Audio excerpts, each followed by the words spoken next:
Air condition room नहीं है, पक्के के मकानात नहीं है, बेचारा मांगता है, फकीर है या मजदूरी करता है, वो मुफलिस है, गरीब है, कमजोर है। अल्लाह के नबी ने फरमाया कि मेरी कौम का मुफलिस गरीब मजदूर नहीं है, बल्कि मजदूर तो जल्दी जाएंगे जन्नत में।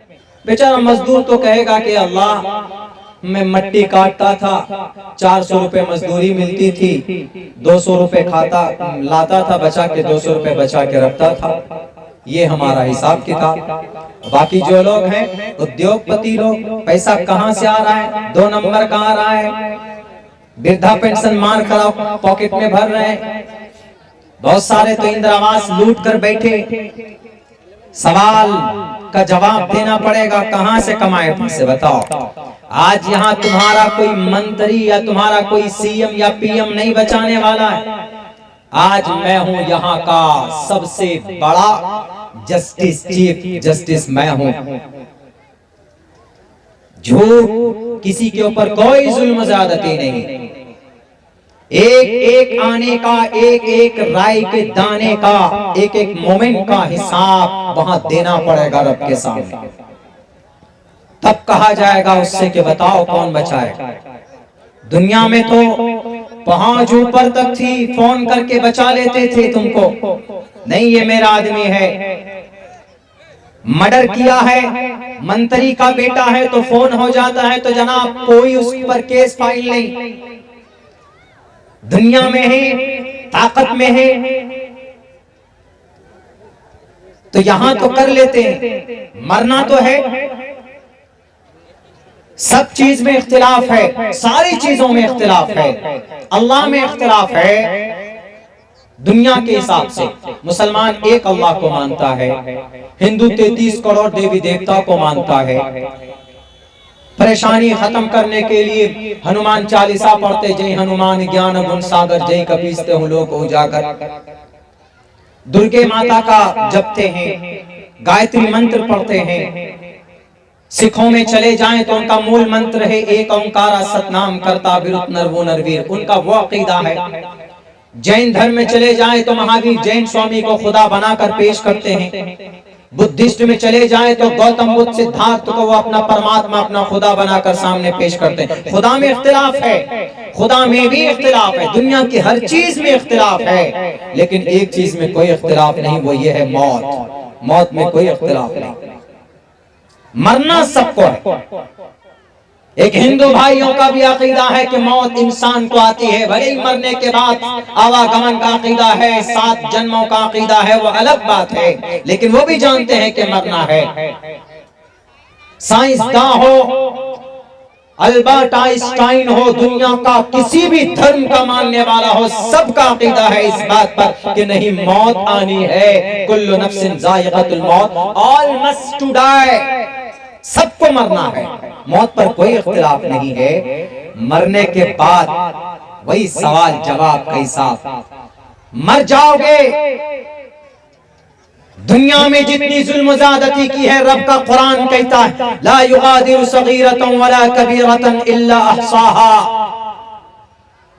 अगर तुमने जर्रा बराबर जो भी अमल तुमने किया है तुमको याद नहीं है, लेकिन कल कयामत में अल्लाह तबारक व तआला वो तुम्हारी मेमोरी चला देगा। देखकर इंसान कहेगा कि अल्लाह ये गुनाह तो मुझे याद ही नहीं था, मैंने सोचा भूल जाएगा।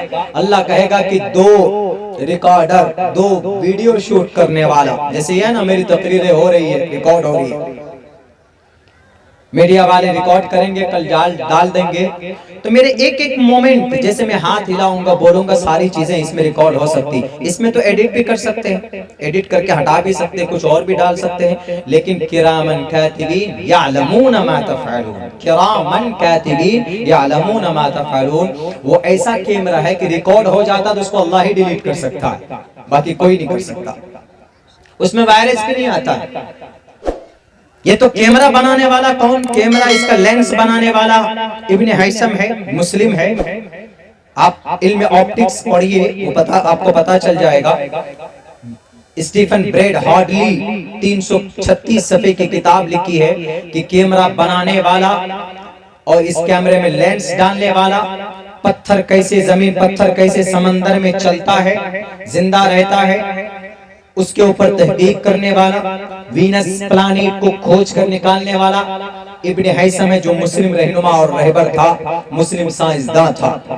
ये तो इंसानों का बनाया हुआ, लेकिन ला युगादिरु सगीरतन वला कबीरतन इल्ला अहसाहा व वजदू, पालेगा वहां पर, सारी रिकॉर्डिंग चला दी जाएगी वहां पर, एक एक चीज का, एक एक अमल का।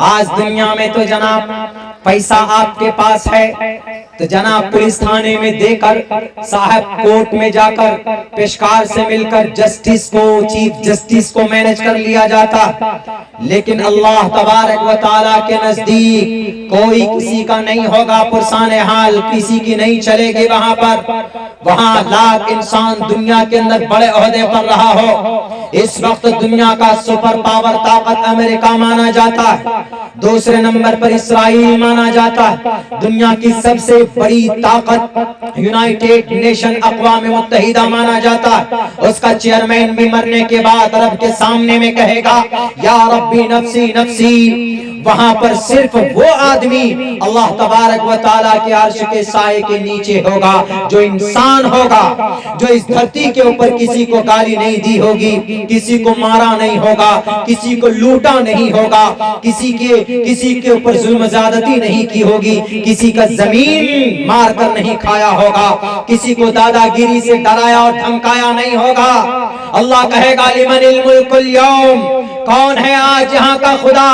बताओ, दुनिया में तो तुम थे, ताकत तोती चलती थी तुम्हारी, आज किसकी है ताकत? आज कौन है यहाँ का प्रधान? आज कौन है यहाँ का ताकतवर? किसी भी तरफ से आवाज नहीं आएगी। अल्लाह तबारक व तआला सवाल करेगा लिमनिल मुल्कुल यौम, है कोई माए का लाल बताए आज यहाँ का ताकतवर कौन है, यहाँ का खुदा कौन है, यहाँ का सीएम कौन है, यहाँ का पीएम कौन है, यहाँ का पंचायत का मुखिया कौन है? अल्लाह तबारक व तआला आवाज देगा, कहीं से आवाज नहीं आएगी, फिर आवाज आएगी लिल्लाहिल वाहिदिल क़हार, आज सबका पालनहार, आज सबसे बड़ी ताकत का मालिक अगर कोई होगा तो वो सिर्फ अल्लाह तबारक व तआला की जात होगी। और अल्लाह कहेगा उससे, तुमने मंगला को दुनिया में जो तुम्हारे यहाँ बहुत कमजोर था, तुमने उसको परेशान किया था। अल्लाह के नबी फरमाते हैं कि आदमी बड़ी नेकी लेकर पहुंचेगा। आज दुनिया में भी हाजी नमाजी होते हैं हम लोग, दुनिया में हम लोग भी बहुत अच्छे काम करते हैं, लेकिन कहीं कहीं दूसरों का हक देने में हम लोग गड़बड़ी कर देते हैं। मेरे भाइयों, मेरे साथियों, आप बहुत नेकी लेकर जाएंगे। अल्लाह के नबी ने फरमाया, मेरे सहाबा, मेरी कौम का मुफलिस वो शख्स है कि जो नमाज लेकर आएगा, रोजा लेकर आएगा, हज लेकर आएगा, ज़कात लेकर आएगा, नेकियों के अंबार और यूं इतराएगा, मैं तो जन्नत जाऊंगा, मेरे अमाल नामा दाएं हाथ में मिलेंगे। वम्मा मन ऊतिय किताबहु बियमीनी, अमाल दाएं हाथ में मिलेंगे, खुशी खुशी जन्नत में चला जाए। वम्मा मन ऊतिय किताबहु बिशिमालिही फयक़ूल या लैतनी लम ऊत किताबिया वलम अद्री मा हिसाबिया, जिसके बाएं हाथ में मिलेंगे जहन्नम में जाएगा, वहां इतराएगा, कहेगा कि नहीं, मैं हाजी साहब था, दुनिया में नमाज पढ़ता था मैं, और मैं तो मेरे हाथ से तस्बीह कभी नीचे होते ही नहीं थे। लेकिन अल्लाह के नबी फरमाएंगे कि किसी का हक मारा होगा, किसी की जमीन पर नाजायज